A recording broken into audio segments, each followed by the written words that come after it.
반갑습니다. 여러분, 프로토 교수입니다. 스포츠 모든 경기를 매일 분석 및 조합 픽 공유 중에 있습니다. 영상에 공개되지 않는 정보들도 정보방에 입장하시면 확인하실 수 있으니 참여를 희망하시는 분들은 영상 하단 고정 링크를 통해서 아무 조건 없이 자유롭게 참여가 가능하니 많은 참여 부탁드리겠습니다. 첫 번째 경기는 베로나 대 레체 한번 살펴보겠습니다. 베로나는 인테르에게 패했습니다. 다만 스코어 상으로는 0대1로 나쁘지 않았고 경기 내용도 어느 정도 팽팽한 모습을 보여주었는데 3분 만에 라우타로에게 선제 결승골을 허용하기는 했지만 상대 공격을 기대 실점 0대로 막아내면서 꽤 단단한 수비 라인을 구축한 것을 보여주기도 했습니다. 이쯤 되면 베로나의 수비력에는 재평가가 들어가도 충분할 것으로 보입니다. 최근 5경기에서 멀티 실점을 한 번도 기록하지 않기도 했기 때문이죠. 그 당시에는 전력이 약한 팀들 위주로 일정이 짜여졌기 때문에 지켜볼 여지가 더 많다고 판단했으나 인테르전에서 보여준 성과를 무시하기 어려운 것이 사실입니다. 다만 최근 5경기에서 올 시즌 승리가 없는 크레모네세를 2대0으로 이긴 것을 제외하면 승리가 없습니다. 올 시즌 공격진의 성과가 좋지 못한 상황이기 때문인데 문전 앞에서의 섬세함이 크게 떨어진 상황이죠. 올 시즌 공격 효율이 5번째로 좋지 못한 팀이고 리그에서 베로나보다 골이 적은 팀은 2팀에 불과합니다. 레체는 밀란과 2대2로 비기면서 호조가 계속되고 있습니다. 2대0 스코어를 지키지 못하고 동점으로 경기를 마무리 지은 것은 다소 아쉬운 부분이 있으나 우디네세, 라치오, 밀란 등 강팀들을 상대로도 꾸준히 좋은 성과를 내고 있습니다. 레체는 상당히 수비적인 성과가 좋은 팀, 선수단의 공수 전환 속도가 상당히 빠르고 1대1 마킹 능력이 좋은 모습을 보여주는 편입니다. 이 모습을 잘 보여준 경기가 라치오를 2대1로 이긴 경기인데 임모빌레에게 선제골을 허용하자 감독은 라인을 내리고 임모빌레에게 단단한 마킹을 붙였고 더 이상의 실점을 막으면서 역전을 만들어낼 수 있었습니다. 전력의 한계로 인해 무실점 경기는 많이 없는 편이기는 하나 올 시즌 멀티 실점을 한 경기가 4경기밖에 없습니다. 다만 라인을 내리고 철저하게 지키기에 들어서는 타입이라 공격 전개 방식은 철저한 롱볼 카운터, 앞서 언급했던 라치오전에서도 라인을 내리고 상대 뒷공간을 직접적으로 노리는 방식으로 응수했습니다. 이 때문에 기대 득점에서는 리그 19위를 기록하는 등 다득점, 양상을 노리고 경기에 임하는 팀은 아니며 한 가지 위안인 점은 공격진의 효율은 베로나보다 괜찮은 편이라 스테파짜나 콜롬보의 생산력은 제법 좋습니다. 레체가 우세해 보입니다.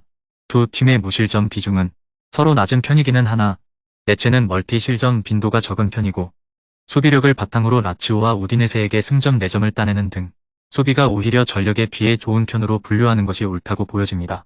다만 베로나도 최근 실점 빈도가 상당히 줄었고 인테르를 상대로도 기대 실점을 0대로 만드는 등 공격적인 정확성과는 별개로 버티는 힘이 꽤 늘었습니다.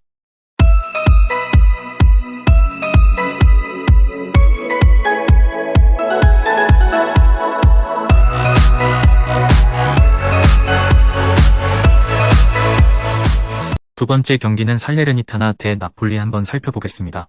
살레르니타나는 아탈란타에게 8골을 내주는 등 경기력에서 완벽하게 밀리면서 최근 5경기에서 승리가 없는 좋지 못한 흐름을 이어가고 있습니다. 결국 수비가 지속적으로 발목을 잡고 있는 셈이죠.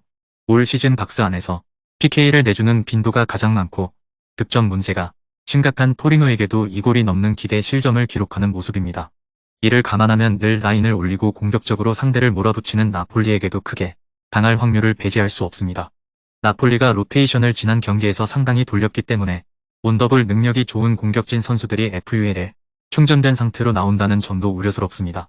다만 올 시즌 속공의 성과가 아주 나쁘지는 않은 모습, 크레모네세가 지난 경기에서 속공으로 2골을 만들어내는 등 나폴리의 수비가 다소 불안한 모습을 보여주었기 때문에 어느 정도 공격적인 성과를 기대해 볼 수는 있습니다. 나폴리가 골을 넣은 다음에도 라인을 내리지 않고 더 공격적으로 나온다는 것도 속공이 잘 통할 수 있는 환경이라고 할 수는 있을 것입니다. 나폴리는 승부차기 끝에 크레모네세에게 코파 이탈리아 탈락을 당하는 굴욕을 맛보아야 했습니다. 올 시즌 크레모네세가 리그에서 승리가 하나도 없는 팀이라는 것을 감안하면 상당히 충격적이기까지 한 결과입니다. 다만 로테이션을 대거 돌리면서 주전들에게 휴식을 준 스팔레티 감독의 판단 자체는 옳았다는 평가죠. 지난 경기에서 흡이차, 오시멘 등 주력 선수들이 모두 쉬었기 때문에 이번 경기부터는 주력 선수들이 100% 출전할 것으로 보입니다.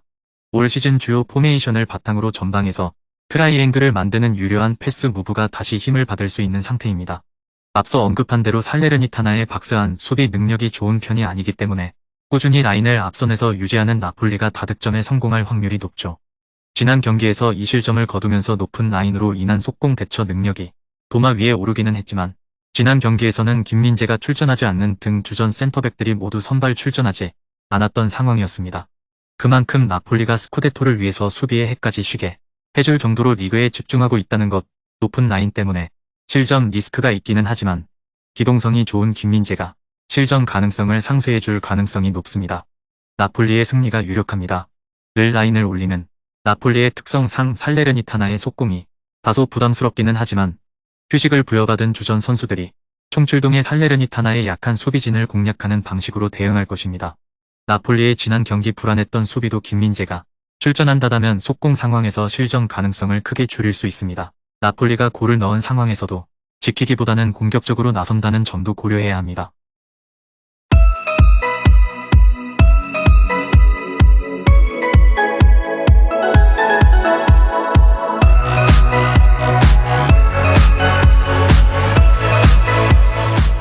마지막 세 번째 경기는 피오렌티나 대 토리노 한번 살펴보겠습니다.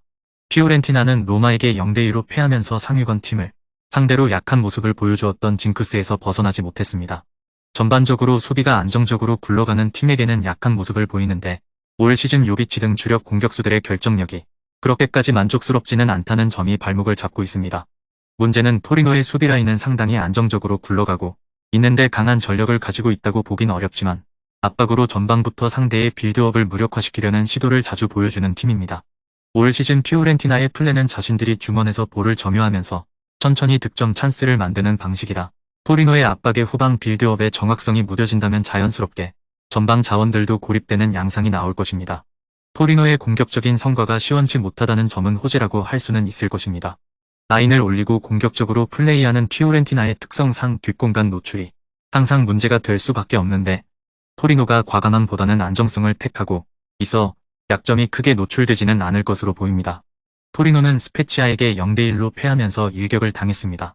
자신들이 공을 점유하면서 경기를 주도하기는 했지만 번번이 득점은 무위로 돌아갔고 오픈플레이에서의 실점은 억제했지만 PK로 실점을 하나 내준 것이 결승점이 되어버리고 말았습니다. 앞서 이야기했듯이 수비력은 상당히 좋은 유형의 팀, 지난 경기에서 패배하기 전까지 무패를 달렸던 것도 멀티 실점을 허용하지 않았던 수비의 공헌이 상당히 컸습니다. 앞서 언급했듯이 압박으로 상대 빌드업의 정확도를 줄이는 방식을 채택하고 있는데 슛으로 연결된 액션이 리그에서 5번째로 적을 정도로 효과가 상당히 크죠. 다만 전방으로 과감하게 공을 뿌려주기보다는 자신들의 점유율을 높이는 데 머무르고 있다는 점은 상당한 약점입니다. 지난 경기에서도 점유율은 67%에 이르렀지만 기대 득점은 한 점에 미치지 못했을 정도로 과감하게 상대 뒷공간을 노리는 모습을 보여주지는 못했습니다. 때문에 득점을 책임져야 할 스트라이커들보다는 미드필더들이 더 성과가 좋은 편, 당장 올 시즌 토리노의 최다 득점자는 미드필더인 블라시치입니다.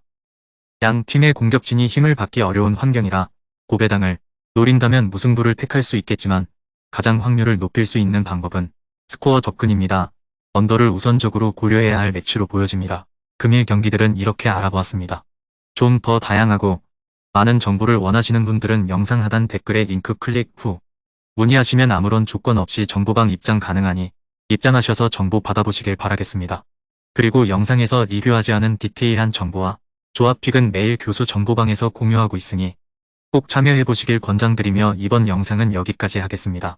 시청해주셔서 감사드리며 늘 여러분들의 건승을 기원합니다. 감사합니다.